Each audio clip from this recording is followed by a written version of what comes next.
Hey guys, welcome back to today's video. Today is Tuesday, February 9th, 2021, and with the second impeachment trial underway, we're going to be talking about the potential amount of senators on the Republican Party side that could end up voting to convict President Trump. And I know this is something that seems far-fetched, a Republican voting to impeach a president that's no longer in office, but there are a number of them who have said that they were open to it even after voting, that it is unconstitutional to vote to impeach a president, not to vote to impeach a president following them leaving office. And, that was a vote that only had 5 GOP senators saying that an impeachment trial of President Trump is constitutional. But you also have to realize, the question of whether or not it's constitutional can be declared, but then once it actually goes through, you could put the blame on the Democratic Party saying, they went through with an unconstitutional trial, but the question was whether or not President Trump was guilty of what he's being accused of, not whether or not the trial was constitutional or not. So this is why it hasn't been an immediate shutdown of the amount of senators that could end up voting to convict President Trump at this point in time. The Washington Post has been tracking it for a little bit, counting the number of senators that vote to plan to support the conviction, are open to conviction, or oppose conviction, and 2 which are considered unknown. I'm considering those 2 to be open to conviction. If they haven't spoken on it, chances are they're thinking about it and haven't discussed fully or have declined to comment. One of these is Deb Fischer from Nebraska, who has provided us with absolutely no insight as to which way she's leaning. And the other is Arizona Senator Kyrsten Sinema, who declined to comment about impeachment immediately following the Capitol insurrection. So with 40 support, these are all Democrats, 1 independent, which is Bernie Sanders. So 40 Democrats practically, 37 say they oppose it. And, that's really the killer number here, quite literally the killer number for this conviction, because you need a 2/3 majority in the United States Senate, and a 2/3 majority in the Senate would require a 67 vote. You can't round down, so not 66. 67% of the United States Senate needs to vote. And of course, since it's a 100 body, it would be 67 senators. And what that leaves is just a margin of just 33 senators that can oppose it, and it will still go through. And that's where the Democratic Party is ultimately being throttled. And, there are constitutional scholars discussing whether or not, this impeachment trial doesn't need necessarily to go to conviction, but whether or not they can vote with a majority to end up giving the punishment of preventing him from running for office. Now, it doesn't really make the most sense. There are workarounds, though. The Constitution is, frankly, vague, and there are ways for the Democratic Party to try to work around what is outlined in the Constitution. And I honestly think that the Democrats, if they're thinking politically, they should not prevent Trump from holding office in the future, because he would honestly help the Democratic Party in 2024. I mean, he was able to drive up record-breaking turnout. I don't think that was for Joe Biden. I think that was more so because Donald Trump was on the ballot, and there was a very big push from the Democratic Party to get him out of office. But looking at what could happen, so far, it looks as if conviction doesn't happen, he can't be barred from running for office. But that's still in discussion, despite, there's no clear indication the Democrats will receive the number of votes required to convict President Trump on the Senate map. And, this is a depiction of what the Washington Post is telling us. 40 support, 37 opposed, 21 open to conviction. And that's exactly what you see here. The green are states that want to acquit, so I just chose green because, green is a color that's sort of just, against the for the, I don't know. I think it's a much more positive color, and considering that we're talking about impeachment, nothing's more negative than being convicted by the Senate in terms of an impeachment trial. So I just went with green. That's the color for it. And then red are senators that choose to convict it. Now, don't let the amount of red or even yellow confuse you about the strict amount of senators that could potentially be voting to acquit President Trump.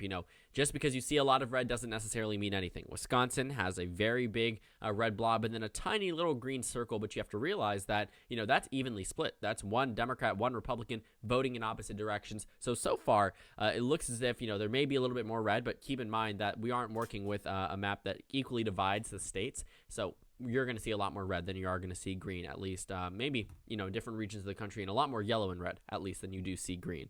But so far, 37 Republicans say they are going to acquit President Trump. 0 Democrats do so, and it makes sense. I mean, this is largely a partisan game. When it was back in 2019, when the House impeached Trump and then it went to the Senate in early 2020, exactly what's happening now, nearly a year later, President Trump was acquitted by the United States Senate. He was ultimately, voted to be not reinstated, I guess acquitted from what the Democratic Party had pushed up against him. Let's actually see. I do not believe any but one Republican voted to convict President Trump, and that Republican was Mitt Romney. I think the vote was right. So that's a subpoena. And then the acquittal here in terms of obstruction of Congress and then abuse of power. Yes, that one Republican was Mitt Romney. And that ultimately, was not enough. You need 67, and they got 48. So that clearly was not enough in 2020, but it might be enough in 2021 if the Democrats can convince more senators, but it doesn't look too likely. I mean, this is just a pipe dream for Democrats, honestly, to convict President Trump. But the fact that there are still a number of Republicans, even after voting, to say that it was unconstitutional to hold this trial, even, Todd Young of Indiana recently changed positions, said he would do whatever will benefit, the Hoosier state. And I think that largely has to go into account, if Americans want President Trump to be convicted, even after he leaves office, they may be inclined to listen. But electorally, some of these Republicans don't exactly have any type of incentive. It'll actually hurt them if they vote to impeach or convict. I can't use those terms interchangeably anymore, to convict President Trump, because if they do so, they could be primaried in the future. But some of these Republicans are on their way out. What we saw, with these 5 GOP senators that voted that the impeachment trial is constitutional. It's pretty much senators that have either been very outspoken of President Trump in the past or are retiring. Mitt Romney, Ben Sasse, Susan Collins, Lisa Murkowski have never been big proponents of President Trump. Pat Toomey is retiring. So these Republicans really have nothing to lose. To be honest, Lisa Murkowski is probably going to be safe in 2022. Susan Collins just won a re-election bid. Mitt Romney comes from a state that voted for him over, more than Trump by over 20 points. Ben Sasse comes from Nebraska. Always been critical of President Trump, never really faced backlash for it. So looking at the 55 to 45 vote, I will say that definitely gives us a better indication of who could actually vote to convict. But so far, the fact that 23 senators, Democrats and Republicans alike, are potentially convicting could honestly be very damning for President Trump, because if they consider this and if public opinion decides to shift in favor of the Democrats or continue to be in favor of the Democratic Party, we could see possibly, in the worst case for Trump, 63 senators voting to convict President Trump. Now, that would not be enough. I will repeat, that will not be enough. But if there are a number of Republican colleagues, Republicans who come from competitive states where public opinion says impeach and convict President Trump, that are up for re-election in 22 or up for re-election in 24, they may be inclined. But this is only, this is just a snowball effect type scenario. If 20 Republicans jump on board, that will be enough. But so far, it just looks as if there may be 13 Republicans that could potentially vote to convict. So this is the map that we're starting off with based off of the Washington Post numbers. But let's say we take all of those who are potentially considering conviction, and I will show you exactly what that looks like on the Senate map. Essentially, it would completely change the entire map. I mean, it'll look a lot more red. Keep that in mind just because of the way that this is going to be outlined. Let's go ahead and characterize everything, potentially voting to convict President Trump. And that's up to 63 votes. And just the 37 is enough to keep President Trump in office. The thing about the Constitution is that it protects the president from a two-partisan majority. The Democrats had 60 seats in the Senate back in 2010. Or 60 seats back in 2009 for a very brief period of time, but they had 60 seats. Had Republicans had 60 seats, would that have been enough to impeach Obama? No. They would have still needed 7 Democrats to jump on board. This has been written into the Constitution because, while there is a check and balance on the president, too often than not, it does protect them. And, this is exactly what it's meant to do. It's not just a simple partisan majority. It's going to need a lot of bipartisan support. And given the very polarized nature of our country, it's not going to happen. But the fact that 63 potential conviction votes could come across is very interesting, I think, to say the least, because what we are looking at is, the Democratic Party whipping all of their votes. They only have so far 40. But let's say they get 10 more, well, that brings it up to 50. Let's say they get the 5 from the constitutional vote, well, that could bring it up to 55. And let's say they can start peeling away senators who are very upset with the way that President Trump handled his office or handled the Capitol insurrection. There are a number of things that the Democratic Party could do, but realistically, even with their best case scenario, President Trump still isn't removed from office. And that's a very unfortunate thing for the Democratic Party because they now, need to realize, maybe this is just a waste of time. And I think this is largely due just to show that Republicans will stick by President Trump no matter what happens. But I find it very interesting that we are looking at so many Republicans that aren't declaring immediately that they aren't going to vote to convict President Trump. And I think that's something that I was very surprised to see because, at initial glance, I would assume that these Republicans would say immediately, no, I'm not going to vote to impeach President or convict President Trump. But they are also at a difficult crossroad where if the Republican Party wants to drop President Trump, the only way they could do so is by preventing him from running for office again. And honestly, that would probably hurt them more than it helps them. But President Trump definitely has some long-term effects, as we've seen immediately in Arizona and Georgia, could definitely expedite the states of Texas and, North Carolina getting bluer and bluer. So looking at the, President Trump's impact, certainly he helps in some regions, and he absolutely is detrimental in others. So let's go back to that 23 number. I believe I'm missing a state or two. We have Arizona. We have, I believe, Mark Kelley as well. And then the final state that I've yet to characterize in terms of considering impeachment, I think, I don't remember. We can go ahead and check in just a moment. I can't believe I'm forgetting it. I guess that I wasn't paying attention too closely. But overall, the main takeaway is that the conviction vote is only at 40 so far, and it's going to need more than 40. Obviously, it's going to need more than 50. It's going to need 67 votes in the United States Senate, and honestly, that just isn't likely to happen. So let's go ahead and take a look. Let me just see where I missed out. I think that it was probably just a Democratic seat that I was missing because of, let's see, that is convict, that is open. So I'm trying to figure out where I went wrong. Maybe Dan Sullivan? No, I got him as well. Catherine Cortez Masto, maybe? Nope. Mark Kelley, I got Joe Manchin, John Ossoff, Jackie Rosen, Raphael Warnock. So I got all of the Democrats, I think. This is what we'll get to in just a moment, but I'm trying to make sure that it's correct so you guys don't forget. It doesn't really matter, but it does in a way. So right here, I think it was Mitch McConnell. So overall, main thing here is that there are 23 potential convictions. Democrats or Republicans, but still 23, but that still would not be enough. And like I had mentioned, there is no electoral advantage for any of these Republicans really to vote with this. There are no Biden state Republicans in the Senate whatsoever except for Susan Collins. We have one Republican in the Senate from a Biden state, and that is Susan Collins. And she just won in 2020, but she's by no means, any other type of Republican. No one even comes close in terms of how liberal she is. I think the next runner-up might be Lisa Murkowski, but Susan Collins by far is the most left-leaning Republican. In fact, I'd argue that there are more right-leaning Democrats in other states because Susan Collins has had this bipartisan record for a reason. While she does vote with President Trump 9 out of 10 times, that's something that you would expect from someone who comes from the Republican Party, whatever political party, just to go with the party line, but also her very big issues in terms of healthcare and in terms of reproductive rights. A lot of what she stands for does dramatically differ from the national GOP, but they still go with her because no other Republican is going to win in Maine on the Senate level. So looking at these 23 potential convictions, let's talk about a more realistic map. I just flashed it for a very brief moment, but this is based off of the, how many of the Republicans believe that this vote is constitutional. This reminds me a lot of what happened back during the unfortunate passing of Ruth Bader Ginsburg and Amy Coney Barrett, Amy Barrett, actually. I don't know why we go ahead and go with the middle name or the other last name, but Amy Barrett, she's a Supreme Court justice. She's someone who was rushed through the United States Senate. This was the fastest confirmation for any U.S.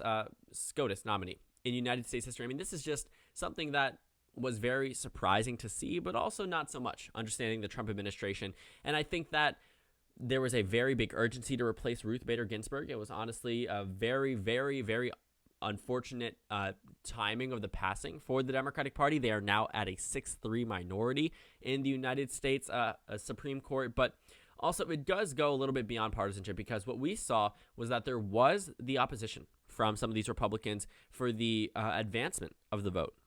But it did come down to whether or not they believed she was qualified. So when Lisa Murkowski sent out a statement, she said that she would not vote to confirm Justice Barrett. And she said that because, or not to confirm, but she would not vote to advance the vote because she did not believe that it should have happened in a presidential election year. But as the vote came closer, she said that now that it's through, she's going to have to judge it, even though she didn't want it to go through, now that it has, despite her voting against it, well, now she has to consider the weight of it. And I think that's something that could happen here because the impeachment trial is underway. We've heard from Republicans even after voting saying it's not constitutional. Well, now that the Democrats have pushed it through, certainly the Democrats, the majority of the vote there, 90% to 10%, these Democrats are saying we want this impeachment trial to go through. If Republicans oppose it and it still goes through, now they're going to actually have to take a look at the evidence and try to make a conclusion based off what they're given. And while they don't have an electoral advantage, if they do want to have any type of chance at preventing President Trump from dominating the party for any much longer than he already does, I think that they are going to be in a very difficult position. But, so far it looks as if in the best case for Democrats, they only get 63 votes. So honestly, I don't think it's going to happen. But this is a more realistic map based off that constitutional vote, because what it does is shows us that, if Democrats do follow party line, if Democrats are able to, let me go ahead and fix Maine up there. I just realized that one was wrong. Let's say that these Republicans decide to go with the Democratic Party in their best case based off of their vote previously, what we would see is that these senators, I don't know why I chose Rob Portman. He's voting to acquit. Ben Sass was the one that I meant to move up. Sorry about that. But overall, it's still nothing significantly changing. It's a 55 to 45. It's better than the vote was back in 2020 because that was in the minority. Now it's in the majority, but it just simply isn't enough. You would need an additional 12 Republican senators on top of these, all the Democrats, 100% of them, and it doesn't seem that it's going to immediately happen with Joe Manchin or Kirsten Sinema or any of the other, 7-8 Democrats that are potentially considering, whether or not they're going to vote to convict President Trump. This is assuming that Democrats do toe the party line, and 5 Republicans do defy expectations. And like I had mentioned, in terms of electoral presence, in terms of election performance for Democrats, that what we see is that the Democratic Party is at a point where they would need to convince these solid Republican states, solid Republican state senators that whatever they do, what they want to do, will blow back on them, but it's worth it. How are you going to make the case that Donald Trump won your state by 20 percentage points? The people here don't want him to be removed. But because, you still see evidence and you have personally been impacted by the Capitol insurrection, politically speaking, it doesn't make much sense for Republicans to oblige with the Democratic Party. Realistically speaking, it just wouldn't make sense. That's like asking a senator from Wyoming, and though the representative here did, that's like asking a senator from Wyoming, the most conservative state in the union, to back completely removal of President Trump, even though he's already out of office. I mean, it just seems like something that would be very difficult to argue, given the fact that President Trump is no longer in office and that these Republicans are not from competitive states. It would make sense if you were talking about Florida, where we could see maybe 56 to 44 in terms of public opinion about those who want him removed from office. Or if we're talking about, Pennsylvania, Pat Toomey's on his way out, you have nothing to lose, and the people here want him to be removed. Well, that's where the argument could be made. It cannot be made in terms of states like Idaho and Wyoming and South Dakota, because chances are you're not going to lose to a Democrat. You're going to lose in your primary. And honestly, as an incumbent, that's a much worse way to go. But looking at the senators that are still considering it, while that map may show that 23 are potentially convicting based off those who have voted that it was constitutional to hold this trial in the first place, that brings the number down to 55. So no matter where you look, no matter what you do, the Democratic Party is at a point where they are going to be reaching for votes, and chances are they likely won't get it. I mean, the impeachment trial, the first one ever under President Trump, did not last long. Comparatively, I mean, honestly, these votes never really last long, given that the Senate has never voted to remove, but it lasted 2 weeks and 6 days. And at the end of the day, nothing happened. President Trump was acquitted, and that was the end of it. He was impeached again, and now they're trying to get something actually done, but realistically, even in their best case scenario, it just isn't going to happen. So no matter how much Republican support they think they already have at 55, or potentially with 23 more, votes to convict, it isn't enough to push the Democrats over the top, considering that not every Democrat has even signed on to convicting President Trump. As the evidence starts to roll in, I can expect many Republicans to change their opinion about conviction, mainly because they want to win their re-election bids. They want to not be primary. They want to show their loyalty to the former president. So overall, the Democratic Party is going to be at a difficult position here, but the fact that there are more Republicans considering it now definitely goes to show that, maybe this is no longer that partisan game that the Republican Party is trying to push, but more so, just the true feeling, I would say, of some of these Republicans, because when you look at Romney, when you look at Murkowski, when you look at Collins, when you look at Sass, when you look at Toomey, when you look at, other Republicans, many of them do hold the sentiment that many of these Republican senators do as well. But you also have to realize that politically speaking, It just doesn't make sense. Even if they personally do not like President Trump, even if they personally did not vote for President Trump, they wrote in Ronald Reagan, they wrote in their own name, they wrote in their wife's name, right? No matter what or how they voted, at the end of the day, they come from conservative states. All 37 of these Republicans come from very solid Republican states or states that they just won their re-election bids. Ted Cruz, Joni Ernst won't be up for 4-6 years. And they don't have any type of political opportunity here to, either they're worried about their re-election bid in the primary or, they just want to solidify their base so they can win again. But they also have no political incentive coming from Republican states to end up voting to convict President Trump, because for many of these senators, it would truly be political suicide. But also the Democrats are arguing, are you valuing your political position over impeaching a president who, according to the Democrats, led a Capitol attack? And that was something that, completely took over the media and something that was mentioned and still is mentioned today. And that's something that the Democratic Party is going to have to make the argument to the GOP to get these votes, but chances are it just won't happen. So, thank you guys so much for watching this video. Make sure to comment down suggestions below. Subscribe on the left if you haven't already, and check out the Instagram and Twitter. At the bottom left of the screen, there's also a Discord server for you to go ahead and join. On the screen, there's a video you can watch, and then a playlist for my post-2020 election videos. Again, thank you guys so much for watching, and I will see you all later today.